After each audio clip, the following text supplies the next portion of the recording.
गुरु बहना गुरु भाई, मैं तीसरा अध्याय बोलने जा रहा हूँ और मैं कथा कर रही हूँ और अपनी माँ अम्बे दुर्गे की मैं पाठ करती हूँ।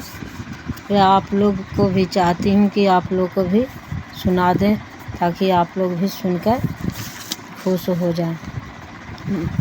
ऋषि बोले, महाअसुर चिच्छुर सेनापति ने जब यह देखा कि यह सेना तो इस प्रकार मारी जा रही है, तब उसे बड़ा क्रोध उत्पन्न हो गया।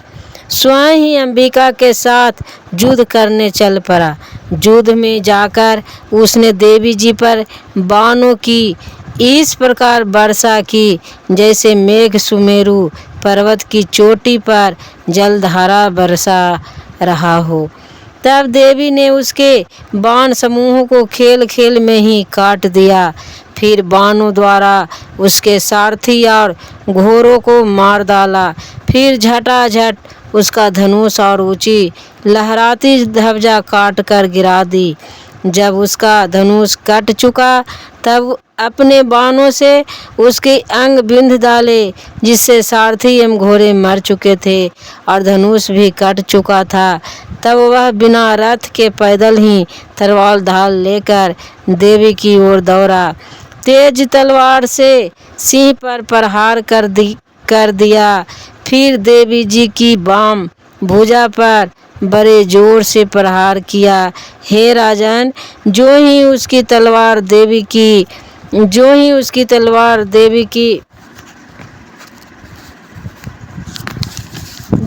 भुजा पर पहुंची, त्यों ही टूट गई। फिर तो असुर ने क्रोध से आंखें लाल करके शूल पकड़ लिया। भद्रकाली जी उस पर दैत्य ने यह शूल डाला दिया।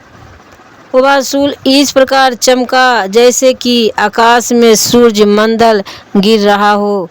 देवी जी ने अपनी ओर आते शूल को देखकर उस पर अपना शूल चला दिया, जिससे उस शूल के सैकड़ों टुकड़े हो गए।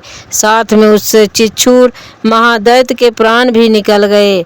जब महिषासुर का बलवान सेनापति मर गया, तब देव शत्रु चामर हाथी पर सवार होकर आ पहुंचा। आते ही उसने अंबिका देवी पर शक्ति का प्रहार कर दिया। श्री देवी जी ने हुंकार द्वारा ही मारकर तेजहीन कर उसे नीचे गिरा दिया। अपनी शक्ति को गिरा हुआ देखकर चामर को बड़ा क्रोध आ गया। उसने शूल का प्रहार कर दिया और शूल को भी देवी जी ने बाण द्वारा टुकड़े टुकड़े कर डाला। तब सिंह भी उछलकर हाथी के मस्तक पर चढ़ बैठा। तब फिर दैत्य के साथ भुजा युद्ध करने लगा। वे दोनों परस्पर लड़ते लड़ते उस हाथी नीचे पृथ्वी पर आ गए। भयंकर प्रहारों से परस्पर युद्ध करने लगे। तब बड़े वेग से सिंह उस ऊपर के उछला।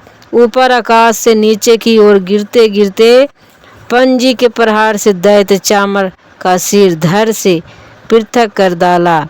देवी जी ने शिला एवं वृक्ष आदि से युद्ध में उदर्ग को मार डाला। फिर कराल को भी दांतों, मुक्कों एवं थप्पड़ों के प्रहार से मार गिराया। क्रोध परिपूर्ण देवी ने गदा की चोटों से उद्धत को चूर चूर कर बिंदीपास शास्त्र द्वारा बाष्कल बाणों द्वारा अंधक एवं तारम को यमधाम सिद्ध भेज दिया। जय माता जी, जय माता जी। तीनों नेत्रधारिणी परमेश्वरी ने उग्रस्य, उग्रवीर्य, महाहनु नाम के दैत्यों को त्रिशूल द्वारा मार दिया। तलवार से विदाल का सिर धड़ से अलग कर दिया। दुथर्व दुमूर्ख इन दोनों बाणों को द्वारा यमपुरी पहुंचा दिया।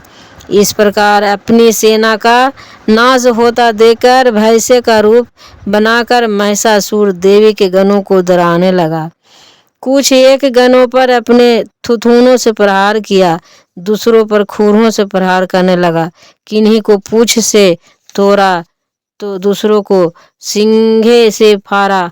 कुछ एक को बेग द्वारा, दूसरे को सिंहनाद द्वारा घूमने में, अन्यों को त्रास बाहु द्वारा पृथ्वी पर गिराया। जय माता।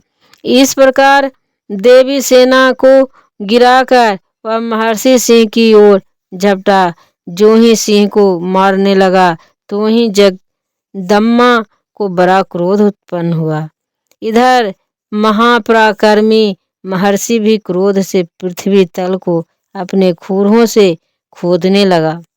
फिर अपने सिंगों से बड़े ऊंचे पहाड़ उठकर फेंकने लगा, साथ में गरजने लगा। वेग के साथ घूमने पर पृथ्वी क्षुब्ध होकर फटने लगी। उसने पूंछ से समुद्र पर प्रहार किया, जिससे क्षुब्ध होकर समुद्र की पृथ्वी को चारों ओर से डुबाने लगा। चलयान होते हुए सिंहों द्वारा चित्र भित्र हो हुए बादल टुकड़े टुकड़े हो गए। उसके त्रासों से, कठोर बाहु से उड़ते हुए सैकड़ों पर्वत आकाश से गिरने लगे। इस प्रकार क्रोधपूर्ण इस महादैत्य को अपनी ओर आता देखकर चंदिता उसने मारने के लिए क्रोध में आ गई। बोलो जय माता जी। कुपित चंदिका ने अपनी ओर पास फेंका और उसके द्वारा उस दैत्य को बांध लिया। तब तो उस महायुद्ध में बंधे हुए उस दैत्य ने अपना महर्षि भैंसे के रूप को त्याग कर दिया, झटपट सिंह के रूप में आ गया। जो ही चंदिका उसका सिर काटने लगी तो वह तलवार हाथ में लिए पुरुष दिखाई देने लगा। तब शीर्षता से तलवार ढाल वाले उस पुरुष को अपने बाणों से देवी ने बिंध डाला। तब वह एक बड़ा हाथी हो गया।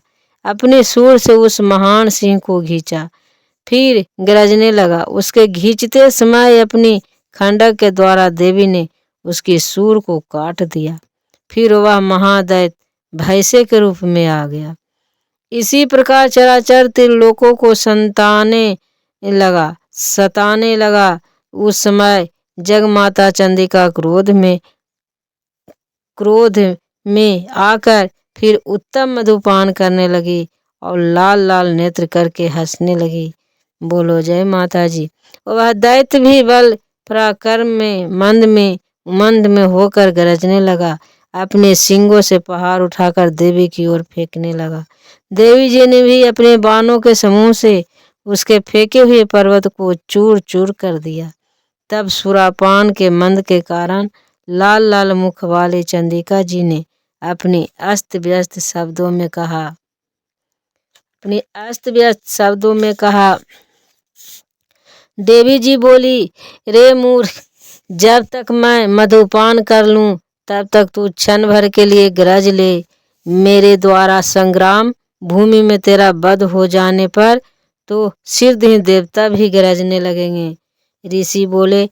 इस प्रकार कहकर देवी जी उछलकर उस महादैत्य पर चढ़ गई और पाँव में दबाकर दैत्य के कंठ पर त्रिशूल से आधा किया। देवी के पाँव से दबे हुए उस दैत्य ने अपने मुख से बाहर निकालने का प्रयत्न दूसरे रूप से किया।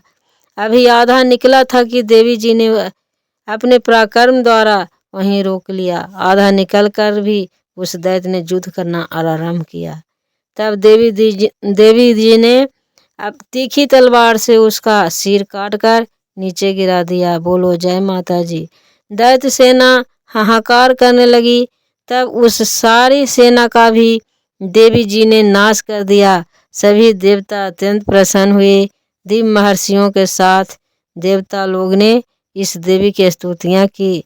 गंधर्व जन गायन करने लगे और अप्सराएं नाचने लगी। तो गुरु भाई, मैं आज का कथा